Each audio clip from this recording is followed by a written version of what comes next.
کہ IMF نے اپنا دائرہ جو ہے وہ کافی وسیع کر دیا ہے. وہ چیف جسٹس سے بھی مل رہے ہیں، وہ FBR میں بھی جا رہے ہیں، اور ان کے مختلف ماہر معاشیات سے بھی ملاقاتیں ہو رہی ہیں. تو یہ سب صورتحال کو آپ کیسے دیکھ رہے ہیں کہ اس بات کو تنقید کا جو نشانہ بھی بنایا جا رہا ہے؟ بسم اللہ الرحمن الرحیم. پہلے تو بہت شکریہ، آپ نے مجھے اس پروگرام میں انوائٹ کرا. دیکھیے IMF کا یہ جو مشن آیا ہوا ہے اور ایک اور مشن آئے گا مارچ میں، تو ان دونوں میں کافی فرق ہے، اس کا کوئی تعلق نہیں بنتا ہے. یہ جو موجودہ اس وقت ایک وقت آیا ہوا ہے، ایک ایگریمنٹ IMF نے 2018 اور 20 کے درمیان بہت سارے ممالک سے کرا تھا پوری دنیا میں، جس کے تحت IMF جو ہے وہ بہت سے اداروں کے اسٹرکچرل بینچ مارک ڈیسائیڈ کرے گئے تھے کہ اس حد تک جو ہے اس ادارے میں یہ لیول ہونے چاہیے. اس میں عدلیہ بھی ہے، اس میں گورننس بھی ہے، اور بھی دیگر چیزیں ہیں. یہ 2018 اور 20 اور 22 کے درمیان بہت سارے ملکوں میں یہ IMF نے ایگریمنٹ کرا تھا. پاکستان نے بھی اس ایگریمنٹ کا حصہ بنا تھا، اور اس کے تحت بہت سارے افریقی ممالک اور سری لنکا سمیت IMF یہ دورے کر چکا ہے. پاکستان میں یہ اب آیا ہے، اور آنے کے بعد یہ عدلیہ اور اس سے ریلیٹڈ کچھ بینچ مارک ڈیسائیڈ کرے گئے. اس کا قطعی ہمارے موجودہ پولیٹیکل سرکمسٹانسز سے کوئی تعلق نہیں ہے. اٹ واز آلریڈی ڈیسائیڈڈ کہ up to some extent IMF جو ہے وہ گورننس اور عدلیہ اور دوسرے ایشوز کو چیک اینڈ بیلنس میں لائے گا، اور اس کا رزلٹ جولائی اگست تک آئے گا، ہے نا. اب جبکہ ایک اور مشن آئے گا جو پاکستان نے IMF سے لون لیا ہوا ہے، اور جو ایکسٹینڈڈ فنڈ فیسلٹی کے تحت ہے، اور اس کے تحت پاکستان نے اگلی غالباً 1.2 بلین یا $2 بلین کی جو ٹرانچ اچیو کرنا ہے، اس کا ریویو آئے گا. اس ریویو میں تو وہ ہمارے فائنینشیل سیکٹر، فائنینشیل پوزیشن کو جو ہے چیک کریں گے کہ آیا IMF کے نے جو ٹارگیٹس دیے تھے ریونیو کے، ٹیکس کلیکشن کے، پرائیویٹائزیشن کے اور دیگر تمام ٹارگیٹس کو پاکستان کس طرح سے اچیو کر رہا ہے، کس طرح سے ٹریک کر رہا ہے. اور الحمدللہ according to the finance ministry اور پرائم منسٹر کی، پاکستان ان تمام ٹارگیٹس کو اچیو بھی کر چکا ہے، وہ ٹریک پر. اور یہ کافی پازیٹیو ہے کہ اس ریویو کا جو بھی ریویو ہوگا اس میں پاکستان سکسیسفلی کامیاب ہو جائے گا. تو لہٰذا یہ دونوں علیحدہ چیزیں ہیں، اس کا ان سے کوئی تعلق نہیں بنتا ہے. موجودہ جو ریویو اس وقت ہو رہا ہے، اس کا رزلٹ جولائی اگست تک آئے گا، جبکہ مارچ میں جو اگلی پاکستان کی ٹرانچے ہے جس سے پاکستان کی معیشت کا بہت بڑا دار و مدار ہے، اس کا رزلٹ مارچ میں ہی آ جائے گا. تو لہٰذا ان دونوں سے کوئی اس طرح سے تعلق بنتا نہیں ہے. However، اس کا رزلٹ بھی بہرحال اہمیت رکھے گا، لیکن اس کا رزلٹ آنے میں کافی ٹائم لگے گا. اور میں سمجھتا ہوں جب ایک ایگریمنٹ 2018 اور 20 کے درمیان ہوا ہے تو یقیناً اس کی تیاری بھی ہوگی، ہماری حکومت کی جانب سے پہلے سے اس کی ساری منصوبہ بندی کری گئی ہوگی. یہ ایک ایسی چیز نہیں ہے کہ اچانک ہوئی ہو، اچانک آ رہے ہوں، یا اچانک کوئی نئی چیز مسلط کی جا رہی ہو. ایسا ہرگز نہیں ہے. بالکل ایسا ہرگز نہیں ہے. اچھا وجیہہ، یہ جو IMF کا وقت یہاں پر آیا ہوا ہے کہ اس نے ایک تو چلے ٹیکنیکل باتیں وہ ابھی ہمیں نقوی صاحب نے بتا دی ہیں، کہ بڑی پازیٹیو باتیں بھی کی MD IMF نے کہ پاکستان میں جو مہنگائی کی شرح ہے اس میں کمی آ رہی ہے، اکانومی سٹیبل ہو رہی ہے. اس کا انٹرنیشنل امپیکٹ آپ کیا دیکھ رہی ہیں؟ دیکھیے کسی بھی ملک کے لیے اس کی معاشی ترقی میں جو بہتری آتی ہے وہ یقیناً اس کا ایک جو ہے پوری دنیا میں اس کا جو ایک رتبہ ہے وہ مزید بہتر ہو جاتا ہے. جیسا کہ اپنی عام زندگی میں ہم نے دیکھا ہے کہ جو لوگ فائنینشلی اسٹرانگ ہوتے ہیں ان کو معاشرے میں ذرا عزت دی جاتی ہے. پاکستان ایک بہت بڑا ملک ہے، 25 کروڑ کی آبادی ہے، ایک ایٹمی طاقت ہے، اور ہمارے پاس بہت زیادہ پوٹینشیل ہے، ٹیلنٹ ہے، اور ہم دنیا میں ایک بہت بڑا کردار ادا کرنے کی اہلیت رکھتے ہیں. لیکن بدقسمتی سے ہماری جو معاشی صورت حالات چلتی رہی ہے گزشتہ چند سالوں سے، جو خاص طور پر چل رہی ہے، اور ایک تو پولیٹیکل انسٹیبلٹی، اس کے اوپر فائنینشیل انسٹیبلٹی، اس نے پاکستان کی خارجہ پالیسی کو بھی نقصان پہنچایا ہے. دنیا میں پاکستان کی قد و قامت اور رتبے میں بھی کمی کی ہے. اور یہ خوش آئند بات ہے میرے نزدیک کہ پاکستان کی جو ہے جو ہماری معاشی صورتحال ہے اس میں بہتری آ رہی ہے، مہنگائی کم ہو رہی ہے. لیکن اس کے باوجود اگر آپ ایک عام آدمی کے نقطہ نظر سے دیکھیں تو زندگی ابھی بھی بہت سخت ہے اور اس میں مزید بہتری لانے کی ضرورت ہے. اور IMF کو بھی یہ سمجھنا چاہیے کہ ان کا کام جو ہے وہ صرف ایک بنیے والا کام ان کا نہیں ہوتا. موسٹلی جہاں پر وہ خود کہتے ہیں کہ وہ دنیا میں بہتری لانا چاہتے ہیں, ملکوں کو اس لیے قرض فراہم کیے جاتے ہیں تاکہ ان کی معاشی صورتحال بہتر ہو. تو ایسے قرض کا بظاہر کوئی فائدہ تو نظر نہیں آتا جو آپ کی معاشی زندگی کو اور آپ کے عوام کی زندگی کو مزید تلخیوں سے بھر دے, لیکن اللہ کا شکر ہے کچھ بہتری جو ہے کچھ محسوس ہونی شروع ہوئی ہے. کچھ آثار ہیں کہ آنے والے چند ماہ میں حالات مزید بہتر ہوں گے. تو جہاں پر وہ مختلف اداروں میں جا رہے ہیں, حکومت کے مختلف اداروں کے ساتھ مل کر جو ہے وہ ایک معاشی پلان جو ہے وہ تشکیل دے رہے ہیں, وہاں پر یقیناً انہیں عوام کی سوچ اور ان کی جو عوام کی پریشانیاں ہیں ان سے بھی ان کو آگاہی ہونی چاہیے. اور اس میں حکومت کا جو ہے نا بہت بڑا ہاتھ ہے کہ حکومت معاہدہ کرتے ہوئے کن شرائط کو قبول کرتی ہے. تو میرے خیال سے اوور آل تو بہرحال ہم سب دیکھ رہے ہیں, لیکن عام عوام تک اس کے ثمرات کب تک پہنچیں گے اس کا انتظار سب سے زیادہ ہے. بالکل انتظار سب سے زیادہ ہے. ہم نے ایک اور بھی ہم دیکھ رہے ہیں کہ پاکستان میں ایکٹیویٹی ہو رہی ہے اور بڑی رنگا رنگ ایکٹیویٹی ہو رہی ہے کہ طیب اردگان یہاں آئے ہیں, ان کا بڑا پرجوش استقبال کیا گیا ہے. اور ترکیہ کے صدر اس طرح ہر جگہ ان کی جو ریکارڈ ہے وہ اس طرح ہر جگہ نہیں جاتے ہیں. اور ہم نے یہ بھی دیکھا ہے کہ درجنوں MOUs جو ہے وہ سائن کیے گئے ہیں. انہوں نے ایک بہت امپورٹنٹ خطاب بھی کیا. آج دفتر خارجہ کی طرف سے بھی کہا گیا کہ کشمیر میں کشمیر کا جو پاکستان کے لیے سٹینڈ ہے اس کو سراہایا, اور آگے بھی پاکستان کا ساتھ دینے کا اکنامکلی بھی اور ویسے بھی جو ہے انہوں نے اس بات کا سگنل دیا. کس طریقے سے دیکھ رہی ہیں آپ طیب اردگان کے اس دورے کو پاکستان کے لیے, اور پاکستان نے جس پرجوش طریقے سے ان کا استقبال کیا ہے, ان کو جو ہے ویلکم کہا ہے, تو یہ بھی پوری دنیا میں اور خطے کے لیے خاص طور پہ بہت زیادہ امپورٹنٹ ہے کہ پاکستان جو ہے وہ اپنی جڑیں تھوڑی مضبوط کر رہا ہے.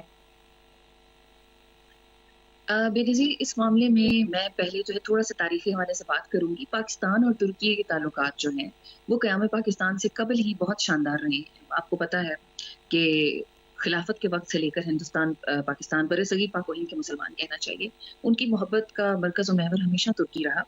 اور جب مصطفیٰ کمال پاشا نے نئی ترک سلطنت کی, جدید ترک سلطنت کی بنیاد رکھی, تو بھی اس خطے کے مسلمانوں نے ان کو بڑے دل و جان سے خوش آمدید کہا اور ان کی اصلاحات کو بھی پسند کیا. قائد اعظم بھی جو ہے اتا ترک کے بڑے فین تھے اور انہوں نے ان کو ایک جری سپاہی اور عظیم جرنیل کا اور اچھے لیڈر کا خطاب بھی دیا. تو پاکستان اور ترکی کے تعلقات پاکستان بنتے وقت سے آج تک مثالی رہے ہیں.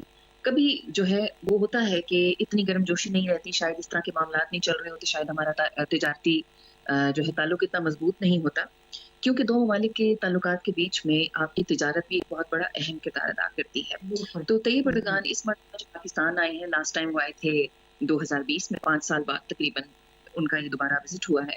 اور یہ بات آپ کی درست ہے کہ وہ ہر جگہ نہیں جایا کرتے اس طرح, اور جس طریقے سے اس مرتبہ ان کو خوش آمدید کہا گیا وہ یقیناً یادگار ایک موقع بنا. اور اس پہ سب سے بڑی چیز آپ کو حالات کا اندازہ ہے کہ امریکہ میں ٹرمپ کی حکومت آنے کے بعد سے امریکہ کی کچھ کنفیوژن ہو گئی ہے ان کی حکومت اور ان کی پالیسیز کے بارے میں. روز نئے بیان آتے ہیں, کچھ سمجھ نہیں آتا کہ امریکی حکومت کیا چاہتی ہے اور امریکہ جو ہے وہ خود کیا چاہتا ہے. اور اس کے اوپر فوری طور پر ان کا صدر ٹرمپ کا جو ہے غزہ کے اوپر جو مختلف بیانات تنازعات انہوں نے کھڑے کر دیے ہیں بہت ساری باتوں کے اوپر. تو جس طرح کل طیب صاحب نے پاکستان میں بات کرتے ہوئے جس طرح غزہ کی حمایت کی اور کشمیر کے اوپر پاکستان کی جو ہے اصولی موقف کی بھی تائید کی, حمایت کی یقین بھی دلایا, اور یہ بھی کہا کہ غزہ کے معاملے میں ہم اپنے بھائیوں کو اکیلا نہیں چھوڑیں گے. پاکستان کے دورے کے دوران میں سمجھتی ہوں یہ بات کرنا ایک پیغام تھا جو انہوں نے عالمی دنیا تک پہنچایا.